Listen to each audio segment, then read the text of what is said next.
Hello বন্ধুরা, কেমন আছো তোমরা সবাই? আজকে সকাল সকাল বেরিয়ে পড়েছি বাঘাযতীনের উদ্দেশ্যে। আজকে একটা রাইস সেরেমনি উপলক্ষে একজন দিদি সাজবে, তো চলে গেলাম সকাল সকাল তার বাড়ি। 8:30টার মধ্যে ঢোকার কথা ছিল, তো আমি পৌঁছে গেছিলাম মোটামুটি 9:45টার মধ্যে। গিয়ে ওখানে সমস্ত কিছু অ্যারেঞ্জমেন্টস করলাম, আমাদের সব সরঞ্জাম বের করে তারপরে দিদিটাকে আমি বসালাম। দিদিটা ভারী মিষ্টি দেখতে, দিদিটার একটা পুচকি বেবি আছে, সেই কারণে আমাকে বললো যে তুমিও একটু খেয়ে নাও, আর আমিও ততক্ষণ ওকে খাইয়ে আসি। এই যে এই ভদ্রলোক যার অন্নপ্রাশনের জন্য তার মা সাজবে, তাকে তো দেখতেই হতো।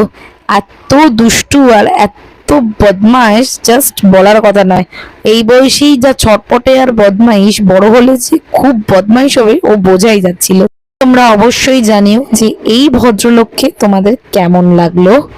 এইটা হলো দিদিটার ফাইনাল লুক। কেমন লাগছে তোমরা অবশ্যই জানাতে ভুলবে না। ভিডিওটা ভালো লাগলে লাইক কমেন্ট শেয়ার অবশ্যই করে দিও, আর আমার চ্যানেলটা একটা সাবস্ক্রাইব করে দিও। টাটা।